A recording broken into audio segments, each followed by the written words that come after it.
Good morning, everyone. Welcome to the Monitor's first ever live stream. We're so excited to be here with you today. We really had the thought we wanted to respond to COVID-19 rapidly, and we wanted to be together. So we put together a panel of industry leaders to talk about how they're responding to this pandemic, how it's been going so far, what do they see going forward. And quite honestly, we wanted to just be together and talk, hear each other, see each other's faces. So here we are together. And we want to thank you all for taking time out of what I know are very busy days right now to be together as an industry.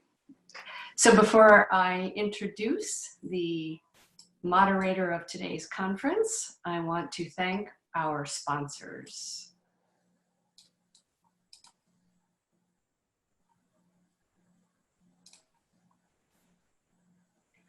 I want to thank MantraPoint, Rinaldi Advisory Services, Tomorrow Zone, M Media, and Syndify. I would especially like to thank today's platinum sponsor, IDS Asset Finance Technology. In these uncharted times, the last thing you need to worry about is the management of your front and back office. We know that these are changing times, and regardless of the size of your organization, we are here now. IDS Cloud was designed to take the worry of system management and let you focus on building your business. IDS is a 100% scalable SaaS solution where you only pay for what you use. All you need is an internet connection to have access to the equipment finance industry's leading origination and portfolio management solution. Now I'd like to introduce you to today's moderator, Deb Rubin. So many of you know Deb.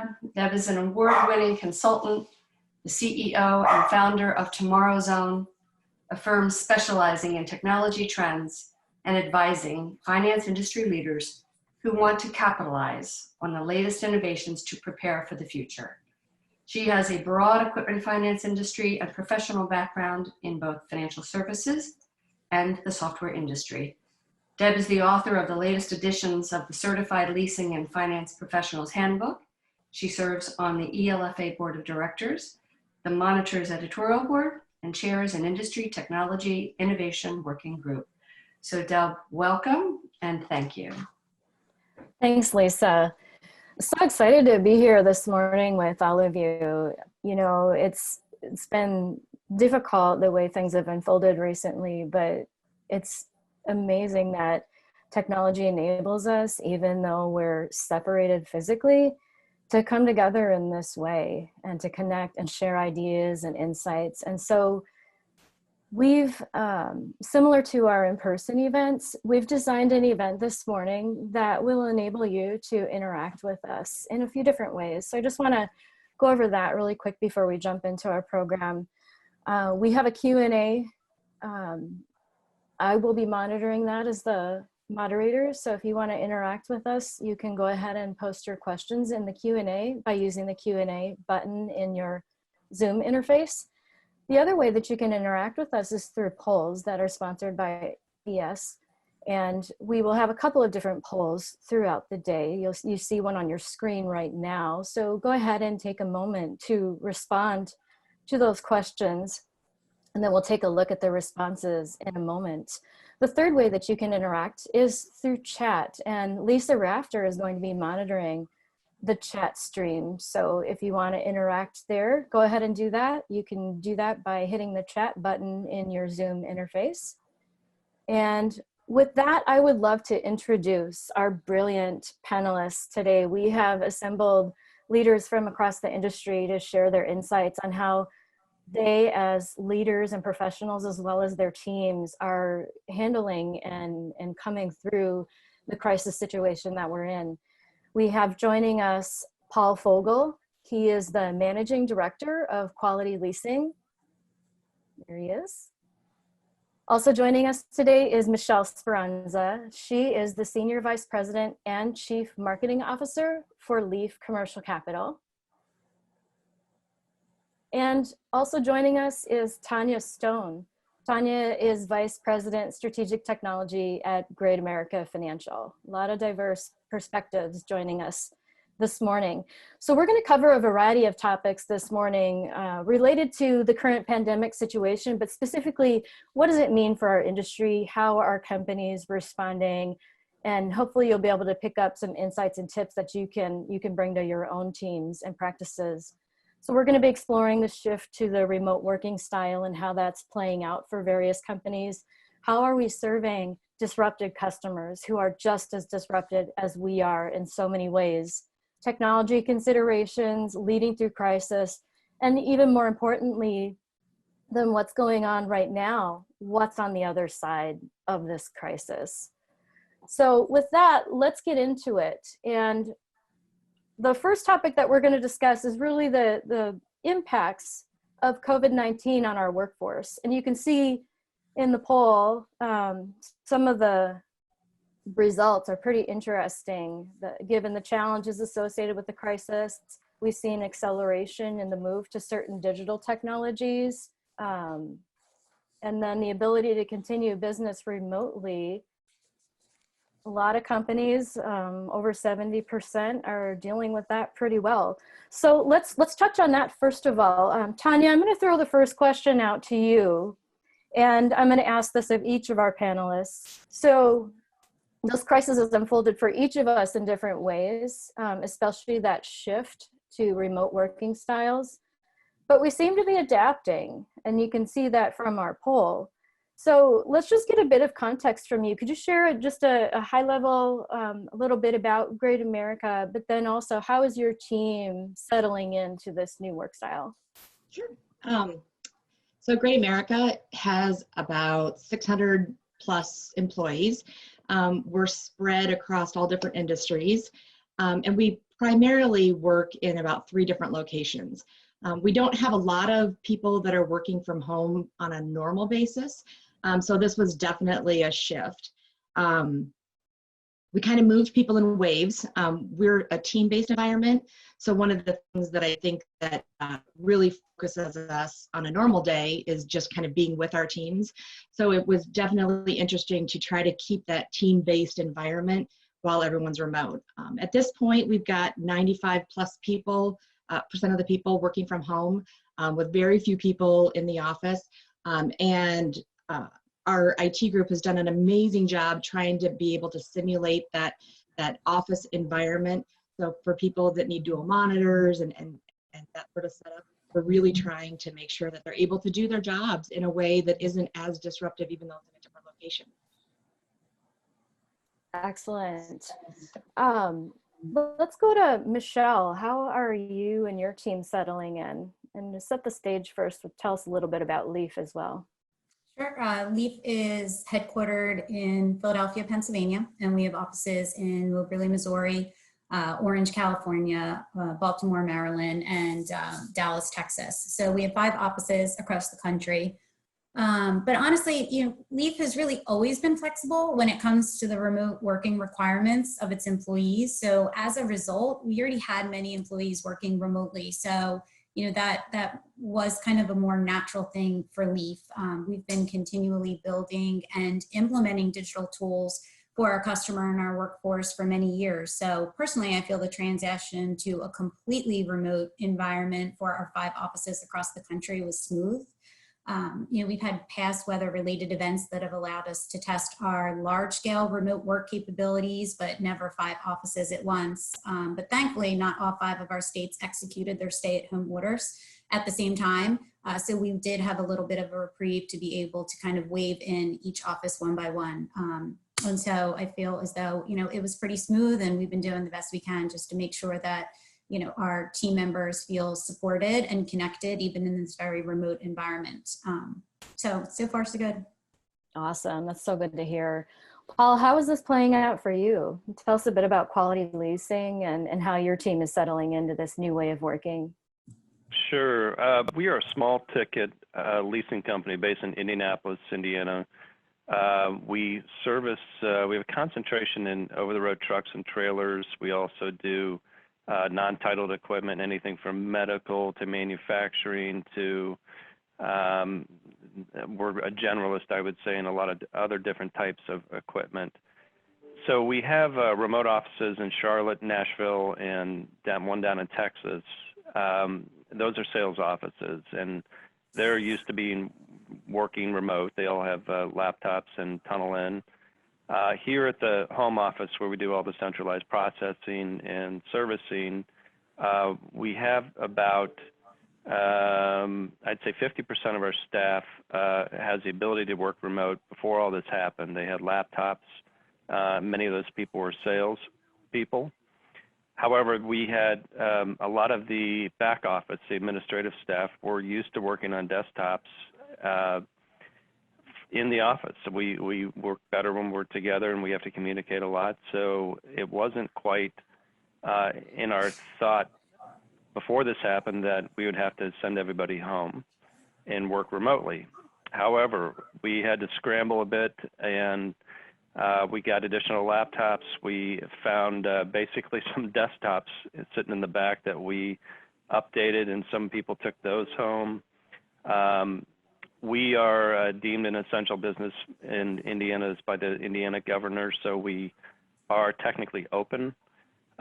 We have a limited staff that's on a rotating basis here every day.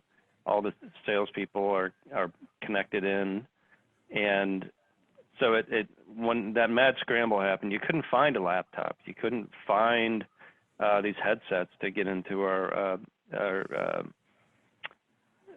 phone system. You couldn't find, it was a mad dash when people were realizing that this is going to be coming down. And actually, it was the Friday before that we had the order that I didn't know whether we were going to be shut down or not.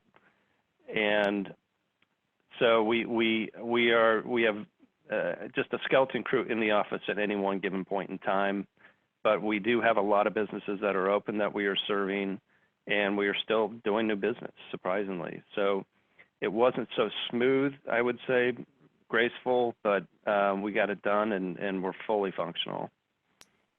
Well, that's awesome. I've been talking with people from across the industry, and it seems like technology is almost the new toilet paper these days. It's hard to get access to the gadgets that you want. And speaking of technology, one of the polling questions was about how adoption of certain technologies may have been impacted by this crisis. And I think that's an interesting story that I'm hearing playing out as I speak with different groups across the industry. So we'll get into that, but and I think it's related to how you're serving customers in an environment like this. So let's talk about that a little bit.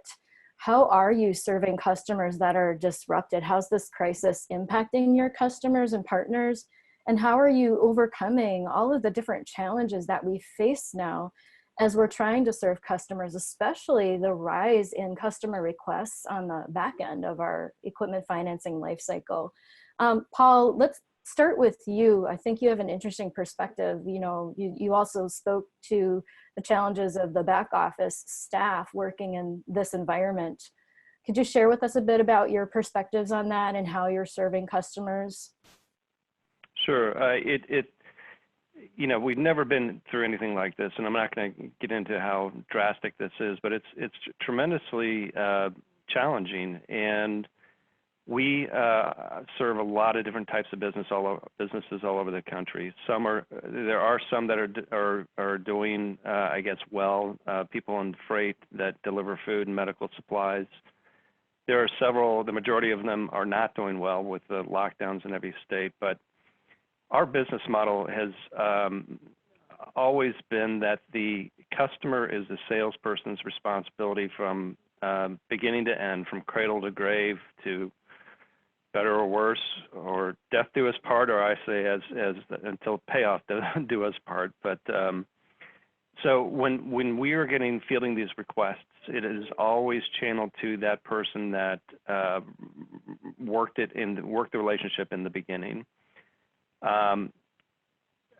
We are of the size that we can do that. I don't know how portfolios of 100,000 plus leases handle this, but we hold and service all our paper in-house.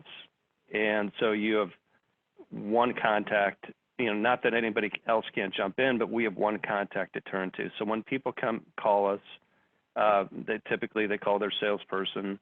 I think the customers appreciate the personal touch and talking with somebody that knows their business. I think it's comforting to know that this is just not a back office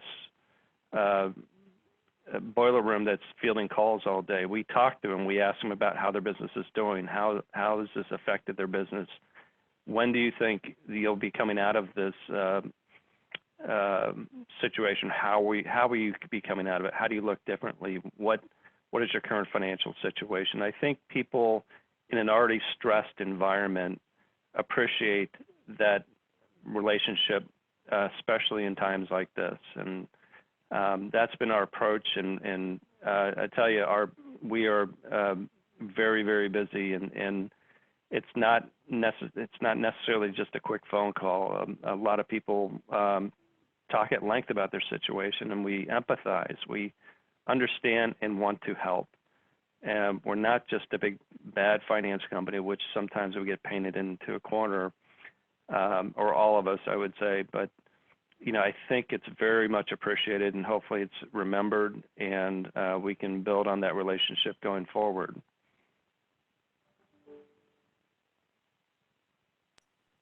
That's so important. It's I love how you're still, even in the midst of all this crisis, really focusing on empathizing with the customer and maintaining that high touch in the customer relationship in the midst of all of this. Michelle, could you share with us a bit your perspectives on just the messaging and that aspect of serving customers?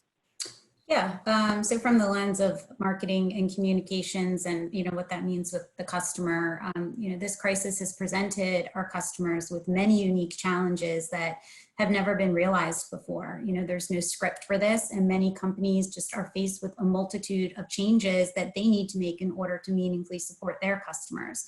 And customers want to hear from their lenders. Most companies right now are struggling to survive, and they're looking for guidance, and that provides an opportunity to rethink every touch point in a new way.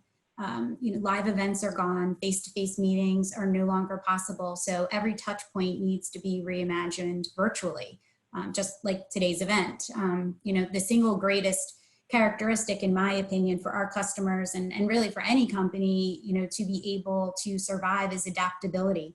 And how quickly can we reimagine how to interact with and support our customers, I think is an important question. How quickly can we come together cross-functionally to champion for our customers' unique needs right now during the crisis? I also think about what channels can be utilized. Where can we reposition critical budget money to meet our customers where they now reside, which is in their homes and on their devices. So I think just so much change has to happen. Now is the time for an explosion of innovation. And in my opinion, innovation doesn't need to be complex. It can be simple. It only needs to solve for our unique customers' problems right now. And we also can't lose sight that as we're innovating, it's not about today, it's about making sure that 10 years from now, we're still here and we're still supporting our customers' growing and changing needs, and we're growing and changing with them. Another thing that I think about too is that we should all be focusing right now on making meaningful connections with our customers, listening, building trust, conversing. Customers might not be buying right now, and their customers might not be buying, but they're using this critical time to learn and to research. So now's the time to produce new content that can connect and it can inform, and it's going to create a lasting impression with our customers. This whole time I just keep coming back to the saying, people don't always remember what you said, but they remember how you made them feel. And I feel like right now, more than ever, that's so true. And when the world normalizes again, people are going to remember. They're going to remember that their lenders were there for them. They're going to remember the relationships that were formed through all of this. So I just think it's, very, very scary times for our customers. But if we can communicate with empathy and with compassion and really try to innovate and find ways to grow as our customers are growing, because, truth be, when we come out of this, it's going to be a whole new world. And I think business is really going to have to be reimagined in many, many ways. And if at all possible, now's the time to get started. Awesome. I love that. I love how you're, reframing this crisis as an opportunity to reimagine. And even though we're dealing with the fires of today, thinking about the long-term impacts for your company, your team, and your customers. Tanya, let's go to you and share a bit from your perspective on customer experience and the tech considerations around that. Sure. I couldn't agree more with what Michelle and Paul said. Empathy for everybody that's going through this situation is huge. A lot of our customers and their customers have been facing laying off or furloughing a large percentage of their staff. And so we've gotten lots of requests for extensions, and I've been on some other calls with other finance companies, and I think that's sort of a common theme. The question is, how are our customers able to still execute with less people? And so I think it's really important at this point in time to think about how can technology help us do more with less. And so the adaptability that Michelle had talked about is huge, because the way in which we're meeting our customers' needs is a little bit different. So it's really trying to figure out what is it that our customers need, and you can only do that by talking to them. And so, like Paul mentioned, having those conversations, having those relationship building dialogues, I think is going to be huge, because we still want to be able to meet our customers' needs, but those needs have changed. So it's a matter of kind of shifting maybe the way in which we were interacting with them before into kind of these new conversations. To that point, Tanya, I want to switch gears and talk about some of the technology considerations. And I have questions for each of you based on the conversations that we've had before this event, but there's also a very interesting question that came in from one of our attendees that I also want to throw out to the panel in this discussion. So they're asking about whether you've found any helpful virtual tools to handle on-site inspections given the social distancing restrictions. So if that's something that any of you have touched on or found a solution, bring that up in your remarks as well. So Tanya, you talked about how, serving your customers, you're having to serve them in new ways given what we're facing right now. So could you tell me a bit about how things have changed for your company where tech is concerned? Sure. Digital signature has been around for a long time.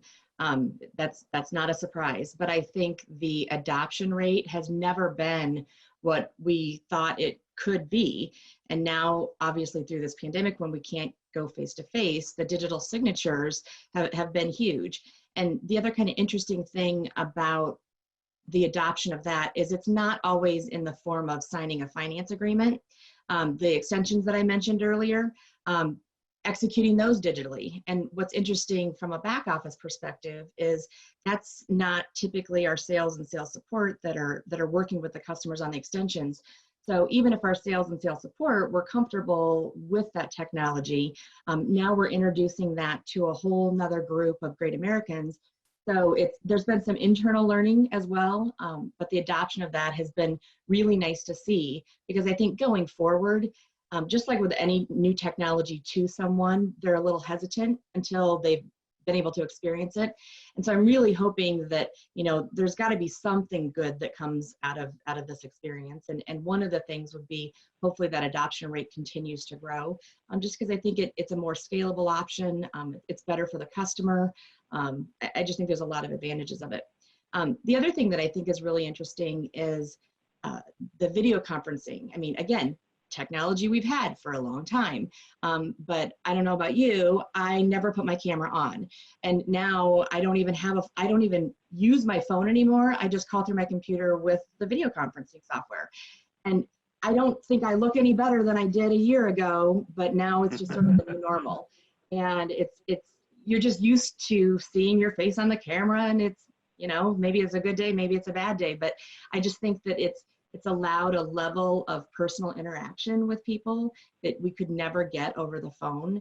And so we've been using that a lot with our customers. The customers have been a little bit slower to adopt it, but internally and kind of across the industry, I'm on video calls all day long. I think the other thing is just how do you do your business? We relied on a lot of network drives and things that you could only access through our internet. Well, now when we're trying to limit our VPN interest, it's what technologies can you use? So Microsoft Teams is a good example. Again, we've had Teams, but nobody really adopted it until now, when you're not wanting to dial into VPN all the time, but you want to have access to all of your materials. You want to be able to share them. So for me personally, there hasn't necessarily been new technology that we've incorporated, but I would say the overall adoption of it has definitely increased. And I hope that that's something that once we get back to kind of the normal, we're able to kind of keep that adoption high. It's so interesting how a radical and sudden shift in our context is accelerating adoption of technologies that just 4 weeks ago, I remember being in a discussion with executives in our industry, and we were wondering, what is it going to take for e-signatures to be adopted in our industry? Apparently, a pandemic. So Michelle or Paul, do you want to weigh in on the technology considerations? Yeah, I think I have to agree with a lot of what Tanya did say. All of these technologies we've had in place. DocuSign is completely integrated for us. We have portals in place to support our vendors and our end users. And right now our focus really shifted was just to kind of aggregating all of these digital resources for our customers' immediate use. Because while they've always been there and they've known that it's been there, adoption, could always be better. And so now, we are seeing, we have the tools. It's really just packaging them and, presenting them in a way that is more viewed positively. And, they want to use that because it's how they need to conduct business. And so, I just get really interested from all this, just from the behavior changes that are going to happen and how sales models are going to be totally disrupted by this. We may not need to ever have to go back to fully live events. We may never, need to have to conduct a really important business meeting face-to-face, because I think people have gotten now so comfortable with, oh, I can do this. I can turn the camera on. Tanya, as you said, I never turned my camera on. Now, I'm surprising my staff every 5 seconds with video calls, like, hi. And I just think, customers, and there's just more of a willingness now. People are craving connection, and they're craving that personal connection. So I just think that so much disruption is going to result from this when, we kind of normalize. And I do hope that one of those, which I think it will, I just think that the behavior towards technology adoption is going to be a lot more favorable and hopefully, make things just a lot more streamlined and digital for us. Awesome. Paul, did you want to chime in on that topic before we move on? I would just second and third that. We've had technologies, we've had video inspections. I think the question was about for collateral, we've online auctions, we're adapting e-signatures, so on and so forth. I've been on Zoom meetings before a few weeks ago, but now it's like I've got 3 a day, and I was actually mistakenly jumped on one that I was supposed to be on before this call and said, wait a minute, I got to get out of here, I'm on the wrong one. But I think it's just leaning on this technology during these times is I think will push us forward a little bit, like everybody else has been saying. Yeah, I think we can see some positives coming out of this disruption. Speaking of technology, let's just take a moment for a message from our Platinum sponsor, IDS.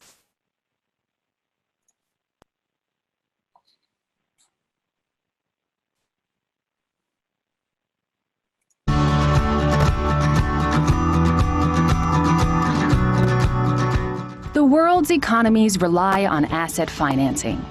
It's an incredible chain of value. Organizations use leases and loans to acquire best-in-class equipment and software they otherwise couldn't afford. Companies selling that equipment and software then invest part of their profits in developing even more innovative technologies. They create innovations for healthcare, agriculture, travel, construction, and more. This generates wealth, creates jobs, and keeps economies humming. What you do matters. Expanding what you do in terms of volume, geographic markets, or asset classes, and becoming more proficient and more profitable is important to you, it's important to the world. And it's easier when you work in the cloud, but you can't get there with spreadsheets. And most on-premises or hosted software solutions don't give you the speed and flexibility you need. That's why we developed IDS Cloud.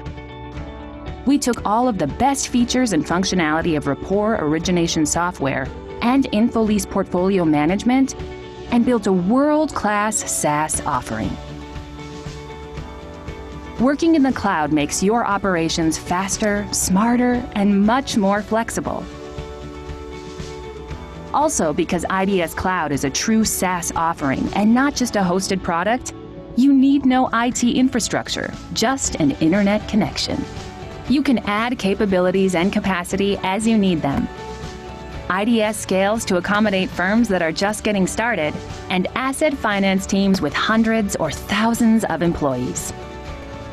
It's a complete front, middle, and back office solution that supports for a full range of asset classes, deal sizes, and deal types. So, if you're ready to grow your business, explore new asset classes, and reduce operating costs, you need to explore IDS Cloud. You can start here with a demo or talk to one of our IDS Cloud experts. It's a great first step towards expanding your role in a thriving global economy.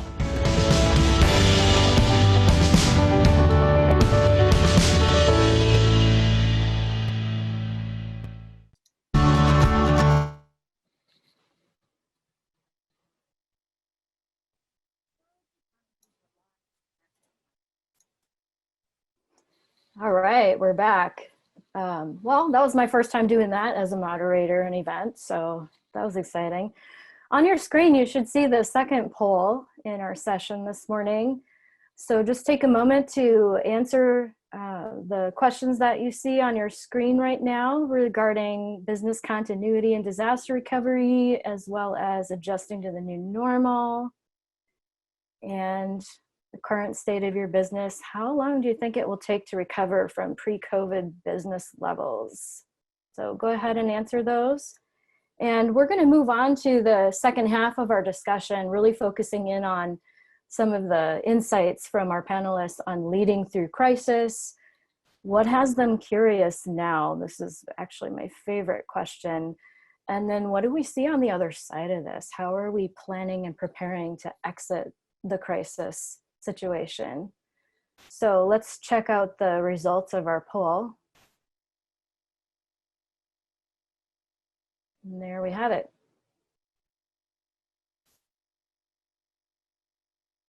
Looks like a lot of companies did have a good plan in place to stay operational. We see adjusting to new normal, but identifying a lot of areas where we need to move to digital. 6 months seems to be in the lead for our guess on how long it will take to recover. Interesting. So let's move on in our discussion and talk a bit about team dynamics. We talked about how the customer's context has shifted, our technology context is shifting. How are we working together as teams? Tanya, could you lead us off and tell us a bit about your leadership approach and how team dynamics are evolving at Great America? Sure. I think the very biggest thing is communication. Everybody is scared. Everybody is, uncertain of what's going on. And so just ensuring that you're communicating with your team so that everybody, is as aware as you are about things. It's sort of interesting. My team travels a decent amount. And so we don't actually see each other face to face that often because our schedules just don't align. And throughout this, we've been doing team meetings twice a week. And I think I have actually spent more time with the whole team during this than I probably have previously, just because everybody's home, everybody's available, and we get to see each other. Another kind of interesting thing is, and it's kind of silly, but you get to know people's personality a little bit more when they're working from their home environment. You see a kid run in, you see a dog run in, and it just sort of creates a little extra personal connection that you may or may not have had in the past. Another kind of interesting thing that's happened is we've been doing a lot more cross-training and sharing support. So since my team supports all of the industries that we serve, people have been sort of focused on their single industry. And now, because we're talking more, we're seeing each other more, we're able to support each other in a more holistic manner. So that's been a really nice benefit of it. I think the other thing, though, is while business sort of maybe paused while we sort of dealt with the logistics of all of this, I think it's really important for everybody, not just within your team, but within the business, to know things are still progressing.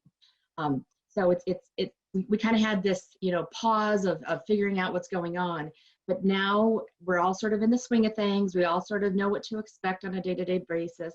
It doesn't feel, I guess, like it's changing so dramatically day to day, that now it's time to push forward. Let's make progress. Let's make things happen. The things that we were working on before, let's keep doing that. And I think that's going to bring kind of a sense of normalcy in this new normal, that the things that were important before, they still have relevance and they still have importance. So let's keep making progress. That's great that you're moving past the pause and pursuing the progress. I also think it's so interesting that this spurred a new way of interacting as a team with more team meetings. Let's go on to Michelle. And when we were talking about this earlier, you caught my attention because you mentioned the importance of transparency and breaking down silos in order to bring creative solutions to the crisis situation. Could you share a bit about how your leadership team is working together through this time?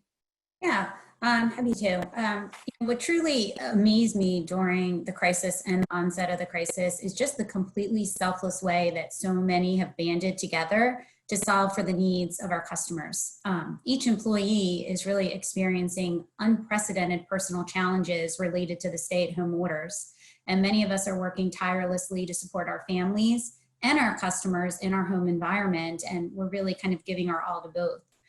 In my 15 years at Leap, I've always been proud of how we all passionately champion for the needs of our customers and rapidly solve for their unique challenges, although we've never seen challenges at this scale before. But we've also never been in an economic standstill quite like this so rapidly before. But we've been in contact with our program partners and with other equipment finance companies daily. I really truly believe that open and frequent communication is just essential now more than ever. You learn so much when you pick up the phone or turn on the video and you just have real conversations.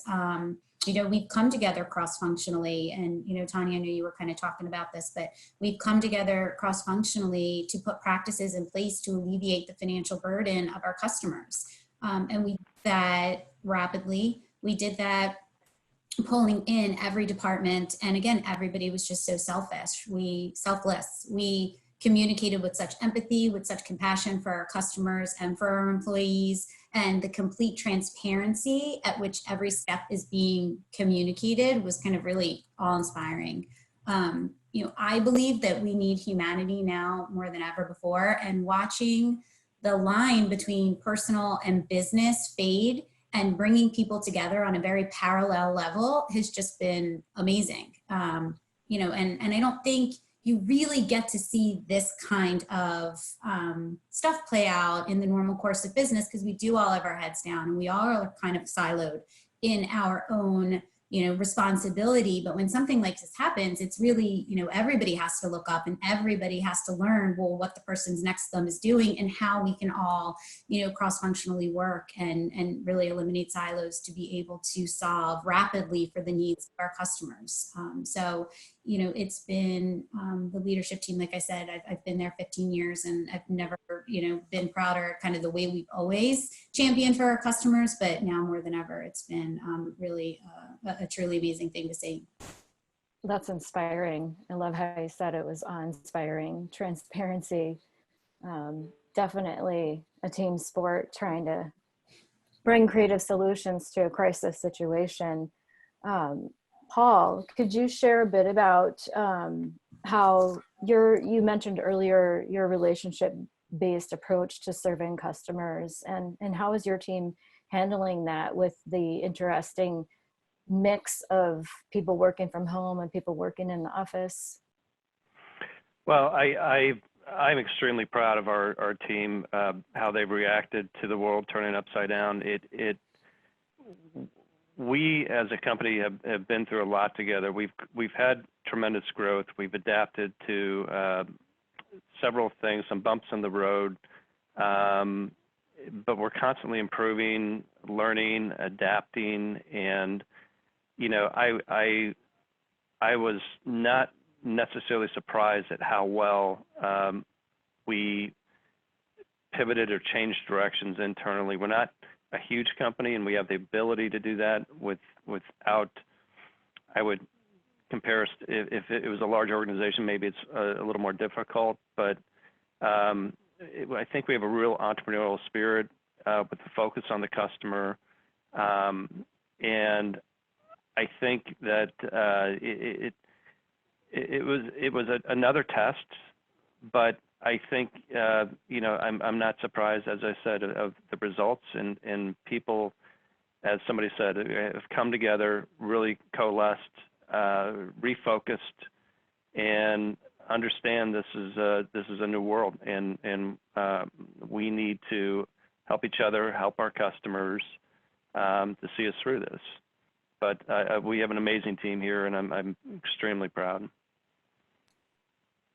That's so great. I heard a lot of common themes here, and leadership during this time, it really requires continually refocusing your team on what matters and working together and really upping the level of communication, maybe even more than before, and just even some new ways of working together. So awesome to hear how you're all getting through that.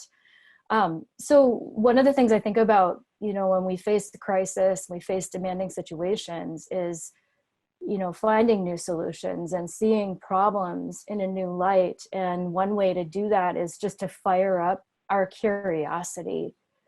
I would love to hear from our panelists, what new questions are you asking now that maybe you wouldn't have thought of before this crisis? And I'll just open it up to whoever wants to chime in first. I guess I can ask something. I've mentioned the video conferencing before. In my job, I travel a lot. So a lot of times pre this crisis, everyone would be sitting in a conference room and I'd be the one remote. And the experience was not awesome. So we weren't doing video, so it was mostly just over the phone. People would forget you were there, or you couldn't really read the body language of the people that are in the room. Talking over each other, it was just a challenge. So anyone that's kind of dialed into a meeting, it's not great. And so the question is, I feel like this experience where everybody is remote has actually been pretty good. How do we translate this really good experience where everybody's remote into a back to the office experience where maybe we are able to adopt some sort of a measure where half the people are not there in person, or one or two people aren't there? And how do we just boost that level of productivity? Because I feel like sometimes those meetings aren't as productive for the people that aren't in the room. Whereas now I feel like they're all really productive because we're all in the same situation. So I don't know the answer to that, but I think that's something that we need to explore, so that should we have to either do this again, or we can be more flexible as the needs of the business change. It's just a better experience for everybody. Yeah, absolutely. Before we move on, and I do want to stay on this topic of what has you curious now, but related to your question, Tanya, and you're thinking about how do we do this video meeting and digital virtual meeting as we go forward. David from our audience is asking, what service for these online meetings have you found to be the most capable and most reliable during this high demand time? Zoom, WebEx, GoToMeeting. Any thoughts on that? Anyone? Oh, I think personally, Teams has been fantastic. I've loved using Teams. I've had no issues. It's been super easy and it's very just on the spot. So I love that. And Zoom has been doing really well for me. Those are the two that we've been sticking most, but I've really been enjoying Teams. I never, you know, as Tanya said before, we always had it. I just never used it. And I do work remote several days a week just normally and just never used it. But now I can't imagine not using it. It's just so easy to, you know, make the connection. So I think that those are the two that have been the best. Mm-hmm. Also, Tanya, Zoom, you can change your background. I mean, how fun is that? Yeah, well, Teams is catching up though. I think they're sensing the competition because I'm seeing in different forums how people are starting to add backgrounds on Teams. So Paul or Michelle, are you asking any new questions now that you might not have thought of before this crisis? Yeah, I'm really curious about how much toilet paper does one really need? And what are the alternatives? There's another joke out there. There's another joke out there is, you know, I didn't understand why all the people were buying all this toilet paper until I dipped it in salsa, and it's pretty damn good, you know. No, I think we can incorporate, especially this video conferencing into our everyday life more often at the convenience of everybody's desk instead of assembling. And by the way, we used to use WebEx. I'm using Zoom more and more. I think it's pretty easy to learn and for those technologically challenged. But yeah, I think Zoom will be, or these video conferences will be a new way of life going forward. And how do we utilize that more? How do we, you know, when you do business all across the country and you don't get the opportunity to go and shake hands and visit with people, this is a great alternative, I think. So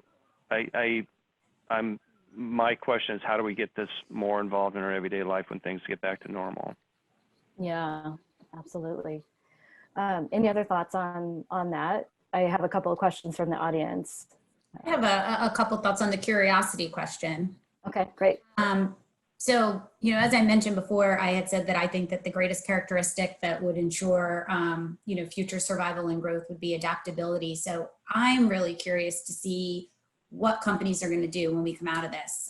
You know, most companies, large companies and small companies, are going to have to reimagine how they interact and obtain customers, because I think that the world is just going to look very, very different when we come out of this. I'm curious to see how the crisis has permanently altered and shifted business models in certain industries, sales models, how companies are being forced to conduct business in ways that they've never done before. They're learning how to do more with less. They're learning to become digitized and streamlined.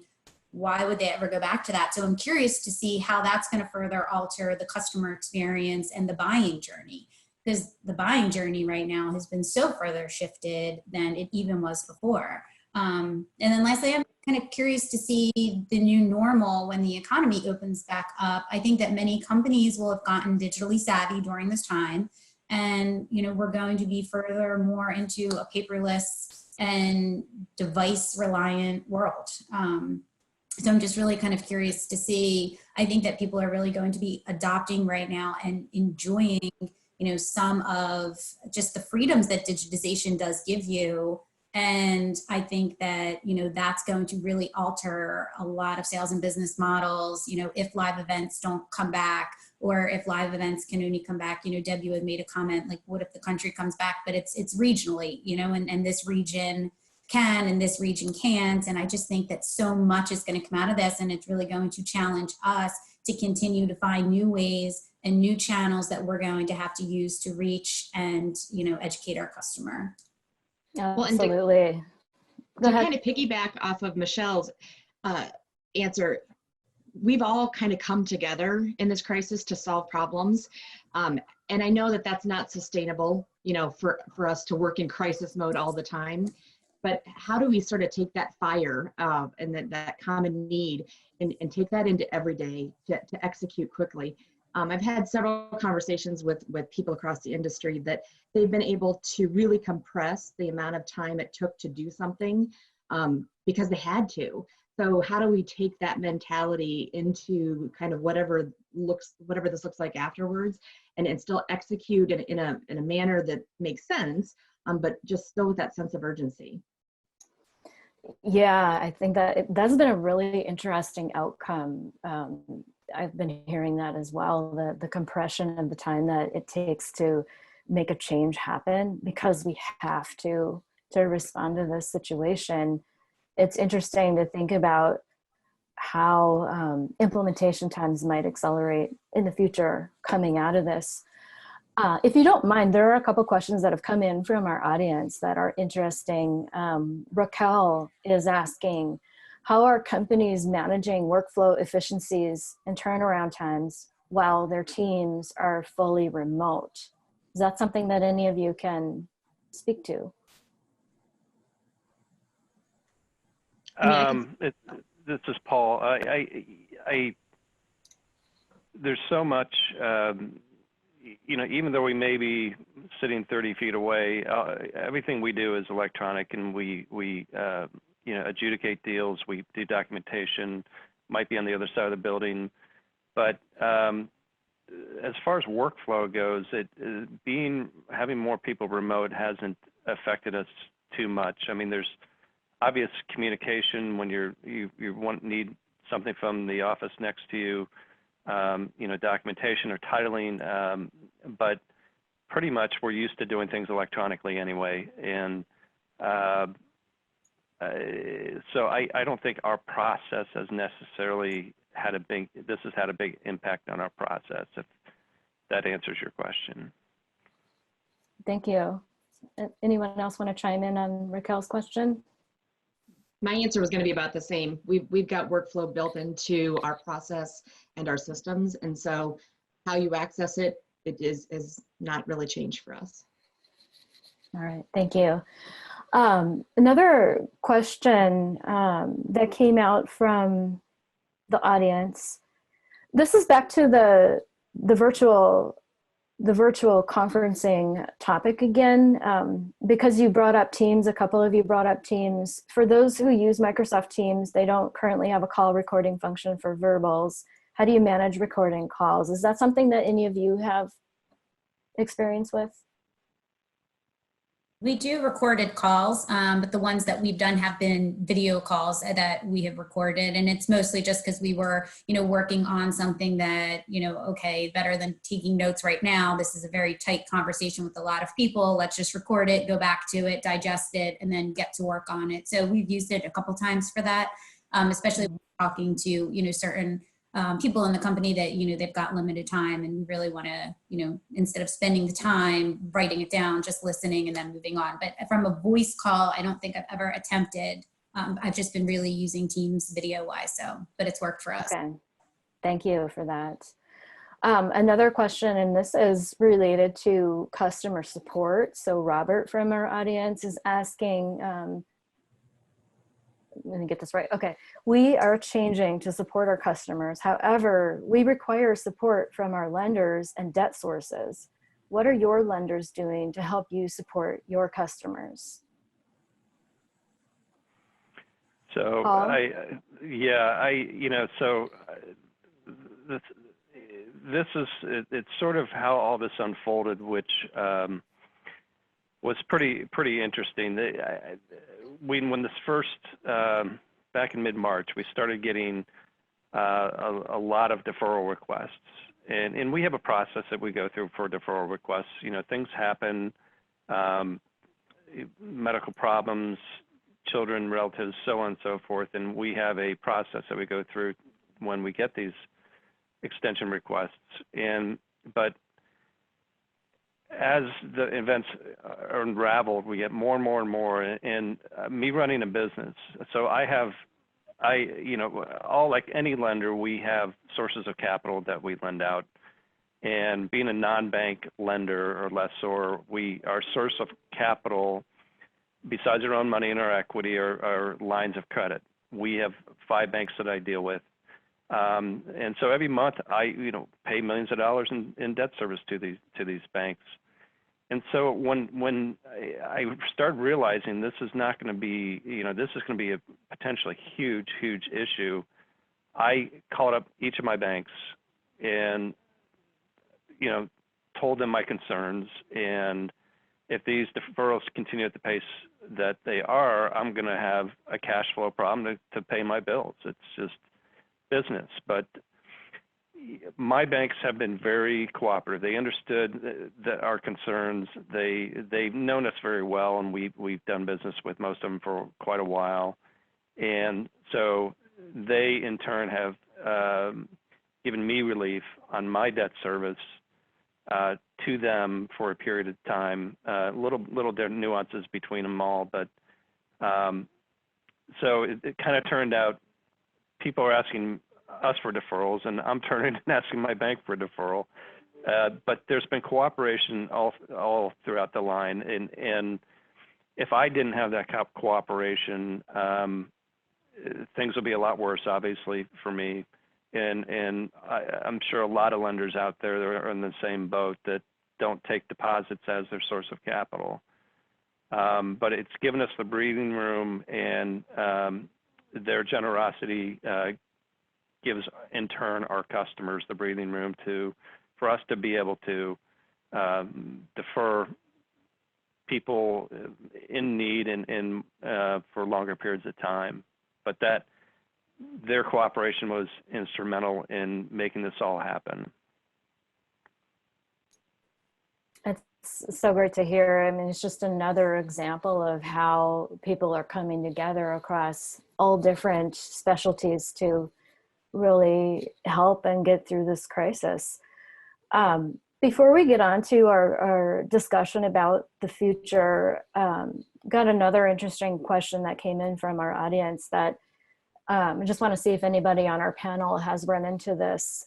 Joe is asking, have any HR challenges arisen in managing remote employees, specifically ones that were not previously able to work from home? Is that something that any of you have encountered? I have. How do I say this?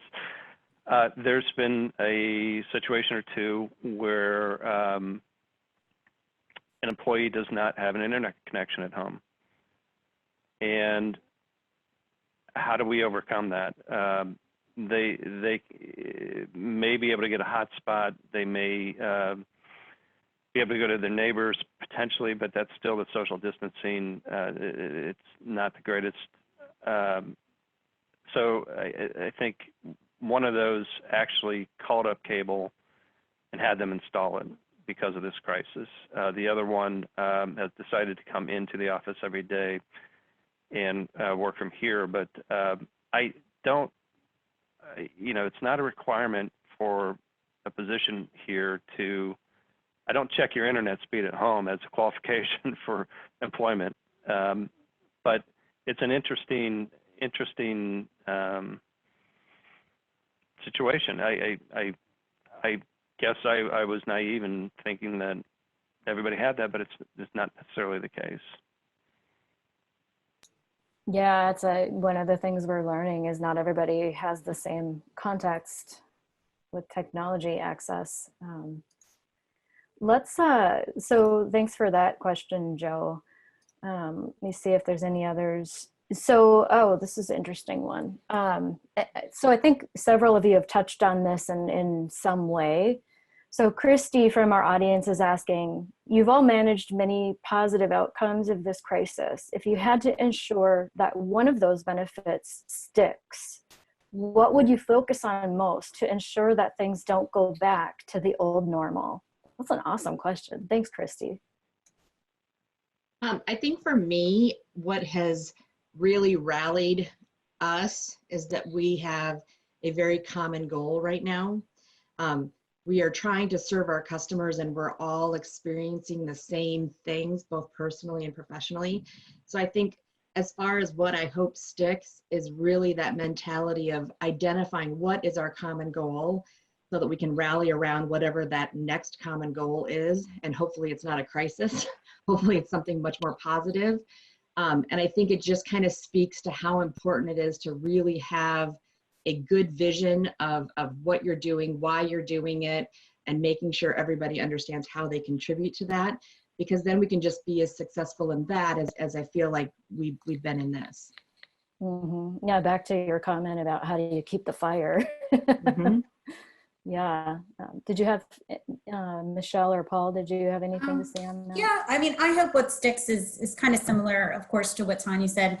I also just think that, and this is just what I'm kind of just seeing generally, but just the transparency. I'm just a huge believer in transparent communications with employees and with customers. I just think that, it's just absolutely critical and really does build trust. And I would love to see that remain. I would love to see everybody kind of in times like this does refocus their efforts on communications. What should we be saying? How should we be saying it? Where, when things are going really, really great, it may not have to be a central of a focus. And so right now it's really an opportunity that we're just taking a look at communications across the board and, just really taking the time to retool. And so I would love to see this transparent communication and just kind of this passionate communication internally and externally stay. And, one of the things that I'm also, noticing is just kind of the hard selling, obviously, just is not, you're not really seeing that type of messaging right now. And everybody's kind of really shifting to this more empathetic view. And we're all in this together. Mm-hmm. And I hope that would never change either. I just think so much more gets accomplished when, the lines between business and personal fade. And we're just all people, really trying to accomplish the same goals for our companies. Yeah, that's a really great point. We are seeing these lines blurring all over the place between technology and business, between home and work. And Mm-hmm. I have a question that's directly for you, Michelle, from our audience. Stephen is asking, and you may have answered this in your comment already, but I want to ask it anyway. So he says, Michelle, since you're in marketing, what type of communication have you been testing, and are people responsive? Yeah, so yes, we've definitely been testing a lot just because it's changing from day to day too. So, we had all of our messaging geared up in different flows and segments for our different industries that we pretty much had to say, okay, well, that doesn't exist anymore. Let's go put this over to the side and start to immediately, recreate message that, more spoke to what was happening today. And, even that changes day to day, week to week. Something you wrote on Thursday, you go to look at it on Tuesday to send it out. It's maybe old news by now. So yes, we're definitely testing. And I think that what we found is that there's a lot of engagement right now on our content, and we're just putting content out there that's going to be valuable and educate, obviously, versus selling. We want to support right now our customers and give them resources that they can help increase their knowledge and just support them during this time. And then, in turn, learn from it and learn what content is resonating. And then how, when this all ends, we can continue to build on that type of content, in our stream on. So it's been a very interesting, to go through with my team. And the fantastic thing about this too, is that it's not just been my team. I've had so many other people join in on this adventure of, what do we want to say? How do we want to say it? And so there's so many new perspectives coming in that I would have never had the opportunity to have in. So it's just been a very interesting experience to work, in a little bit larger environment to get our communications out. And so we're doing a lot of testing, and, we're seeing, and it's funny because we're seeing it resonates better in other industries. Like some industries are all over it, some haven't been. So that's also interesting. We're trying to kind of digest all that. Paul, did you have anything to add? We were talking about earlier, if there's a positive outcome that you're seeing from this crisis, is there anything that you can think of that you would want to stick on the other side of it? Yeah. Well, I think that some of the technology that we discussed and, the constant contact with customers, like a lot of times you'll work with somebody in the beginning and things will be going fine. They'll, they'll be paying on time. They won't be encountering any issues. We check in to see if they need any additional equipment. But I think there'll be more contact after this with the people that we've been helping and trying to grow their business to the next level. I think the relationships are getting stronger. So I think that's a positive that we'll take away from this. And I think some of the communication and the ability, like we've talked about, meetings like this, I'll make sure to continue in the future for the convenience factor. Awesome. Another really interesting question from our audience. So this is from Danielle. Obviously, we're still living with a lot of uncertainty, but are the panelists seeing their partners or clients come out of the understandable fog we kind of all were in initially and begin to find new ways of doing business? And I think that's a good segue into our discussion about the future, but anybody able to comment on that? Are you seeing your partners or clients start to come out of the fog? We what has surprised me probably the most is the amount of new business we're still writing.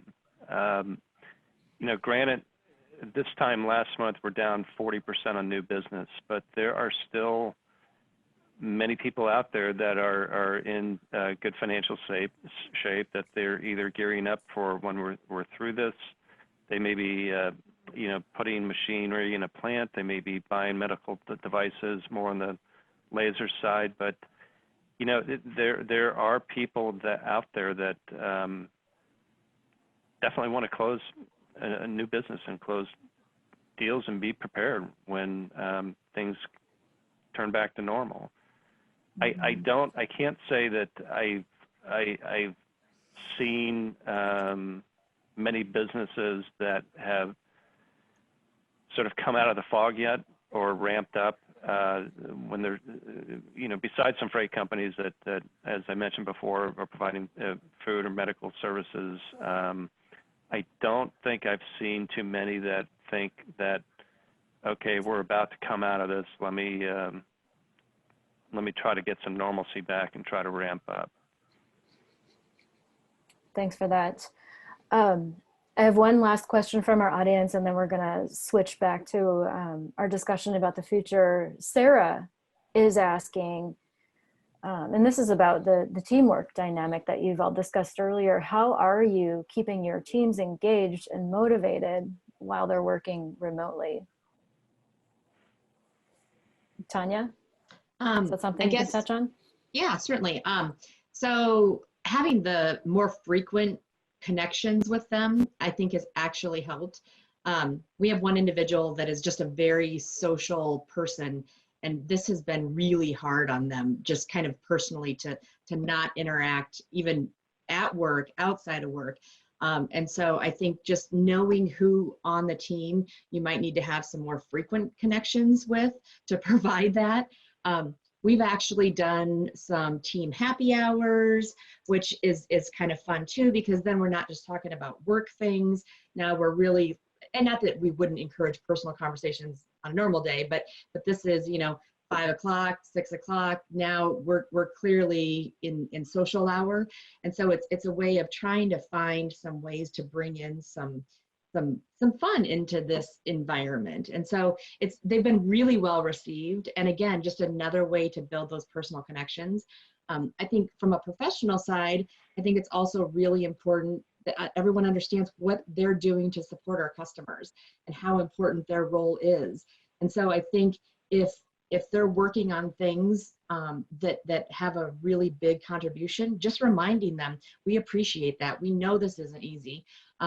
I can't even tell you how thankful I am my kids are older. If I had little people at home that were, interrupting, I don't even know how I would do it. I mean, it's hard enough just kind of with teenagers. So, I mean, just having some grace with people and understanding everyone's situation's unique, understanding what individuals need. We're all people and we all want to be treated like people. So I think people want to work with people that have their best interests at heart. So truly and genuinely understanding who is on your team and giving them whatever it is that they may happen to need, whether it's, more socialization or kind of more grace on things, or understanding, hey, I may not be working from 10 to 12, but I'm going to be working from 7 to 9 at night just to sort of, get the stuff done to meet those customer needs. Yeah, it sounds like it takes a lot of flexibility. Anyone else want to comment on that? I think, go ahead, Michelle.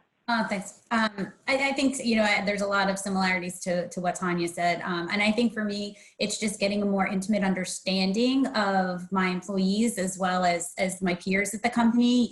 You're getting to know their coworkers, whether they're fairy or whether they're under 3 feet tall. I mean, you're getting insight into people's lives and seeing them in that environment, which I think kind of really gets people connected on a level that you can't do when you're in the office. And so those lines kind of further blur, but I think, to the benefit, people do become more human. They become more 3-dimensional because you get to see every facet of them. And so doing the team meetings with my team has been fantastic. Every day at 8:30, we have a leadership meeting and again, get to see everybody there and, their home environments and little signs that they post up of encouraging or to give a giggle. And, I just think it gives a lot of opportunity during this time to kind of really come together and further blend, the personal and the business. And then Tanya, like you said, flexibility. I mean, I think flexibility is key right now.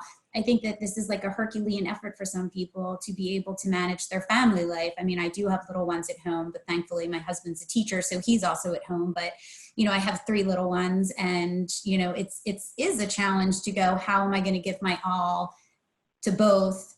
And, trying to figure that out every day. But, I just think working for a supportive company and having really, really fantastic people on your team just really helps. Yeah, I agree, and I think it's a great question. How do you? Most of my sales, or all of my salespeople, the majority of their compensation is on commission, and when new business declines by 40% and they're spending 10, 12 hours a day fielding calls on deferrals that they are not making any money on, but they're servicing their clients. I think it speaks volumes to the quality of people we have. There's people here are very customer centric. They want to help, and I think they understand that these are difficult times, and we will come out of this. And they want to be part of this company. They want to be part of the solution. The company culture, I think everybody embodies very well, and but I know there's times where it's like, okay, it's got to be tough being isolated and not doing the things you're normally doing, not getting paid for a lot of the things you are doing. So I agree with a lot of, constant contact and talking to them and seeing them in their own environment and so on certainly helps, and we do that. But it's a challenging times, and the quality of people tend to shine through. Absolutely. We're going to shift gears a little bit. Let's turn our focus to how you're thinking about exiting the crisis. So whenever that might be, how are you thinking about and how are you preparing for that exit? And I'll just open it up to whoever wants to begin. Michelle? Yep. I'm preparing first by taking a really deep look inward and focusing on the value to our customers and how that has evolved during this crisis. And I'm also preparing for the new normal by looking at new channels to reach my customers when the country opens up again. I don't see how businesses will ever return to the way it was pre-pandemic. That means that I have to keep my strategy agile and listen to my customers and watch for trends that indicate how the landscape and the customer journey have shifted. The way we do business, I just think it's going to be forever changed. So now's the time to reevaluate how we're going to support and help our customers grow. I've also think that, I've talked about this for some time. It's very, very difficult to build a successful customer experience through the single view of the customer. And, we still have the same organization and data silos. However, right now we've witnessed so many companies come together so rapidly, cross-functionally, to help support, the needs of our customers with forbearance and things like that. And I think I'm excited to see what's going to result from that, because if people now can just start to realize what they can get done cross-functionally, and when the data is open and visible to all, and what is that going to mean for the single view of the customer and the customer journey. So those are the kinds of things I think that I'm most preparing for. And then I'm really also thinking about our employees. And their eventual return to the office, and what can we do to ease their anxiety and their stress during the transition from home office to work office. I think that, that's something that has really been on my mind when the time comes. What does that look like, and how can we be there to support them through something it's going to be scary when we all, finally are allowed out into the world again, and we're just told, go ahead, go back to normal. So those are the kinds of things I've just been thinking about, recently. Thank you. Paul, do you have thoughts on that? Yeah, I think coming out of the crisis mode, when we get out of this, that things won't be back to normal. Maybe we have more mobility. Maybe there's some of these stay-at-home things will be lifted, but I think until an antiviral or medical treatment and eventually an immunization comes to light, it's going to take a long time to get back to normal. And Dr. Westcott yesterday in his Alpha speech thinks it's going to be 2 years. But we're continually, as we've seen kind of throughout this thing, the set of facts we deal with one week drastically change to the next. And I'm anticipating we'll need the additional flexibility like we've been almost come to used to performing now. But I am preparing for some people not making it, or some of our customers not making it out the other side. And so for me, that means beefing up reserves, certainly not booking as much profit. But it also means being there for people and providing the new business and providing the financing for growth. But I think it's going to take, it's going to be a gradual process, unfortunately. I hope I'm wrong. I really hope I'm wrong. I hope tomorrow there's a new treatment, but all indications are that it's going to be certainly a different world for a while. It's definitely going to take flexibility and agility to respond to all the continual changes. Did you have anything to add, Tanya? The only thing I was going to say is I think that if people haven't documented what they needed to do to successfully implement this work from home strategy, now would be a really good time to do that. It's fresh in your mind. And even for those that have documented it, there probably were some gaps, because until you execute a plan, you don't always know where the gaps are. God forbid we have to do this again, but having sort of, the information in front of you will hopefully make it easier in the next time. I can tell you for Great America, we have a fantastic BCP team.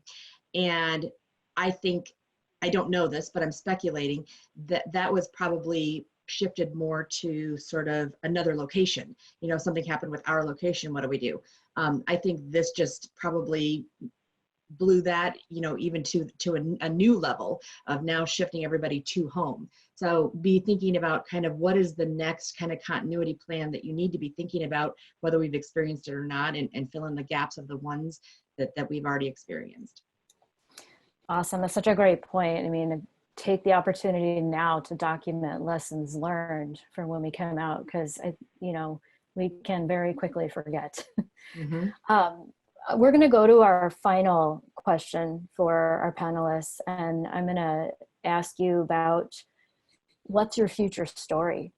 So if you could imagine yourself several years from now looking back on this time in history, what story do you want to be able to tell about how your company, your team, and you as a professional handled this historic event? And I want to start with Michelle, then we'll go to Paul, and then we'll go to Tanya.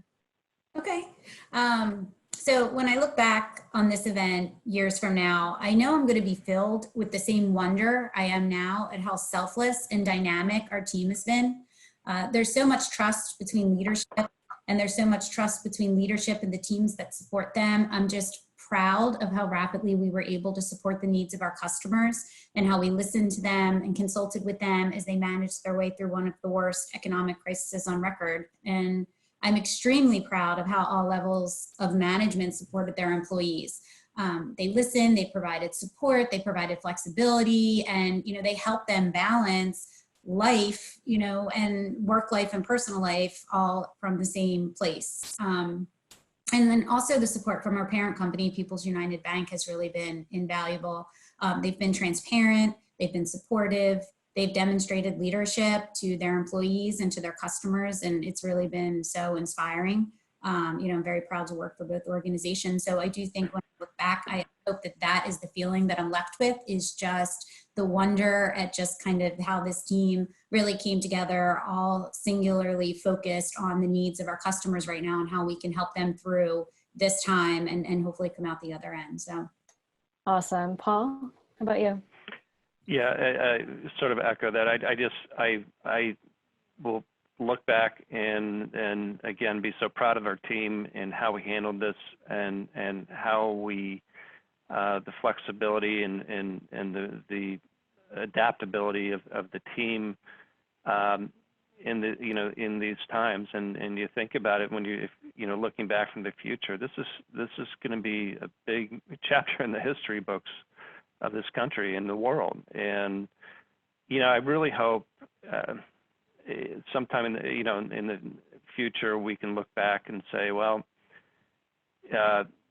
here's where this new biologically biotechnologies stem from in fighting COVID-20 and 21 and 22, and I really hope that we can learn something from this that it won't have this impact in the future.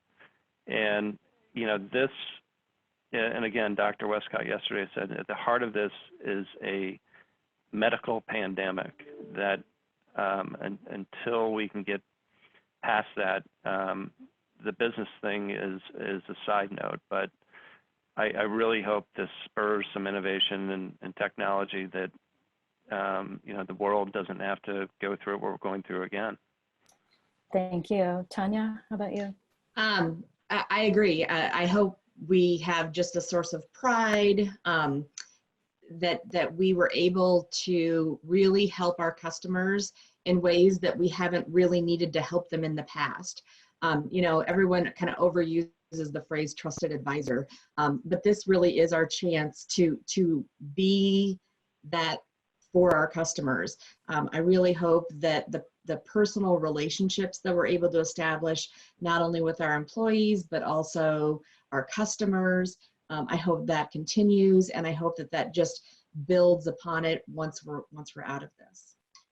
One thing I've learned personally is I love my family, but I'm hopeful that we can really look back at this and say this was a time even to grow those relationships, because you're seeing them nonstop for probably months on end. So I just think I hope we're able to take the positivity out of this experience. There's been so many negatives, and there's so many individuals and companies that are going to be hurting as a result of this. And so I hope that there are enough positives that we can at least remember those as well as we transition out of this, but have a source of pride in how we did. Awesome. That's a really great thought to end on.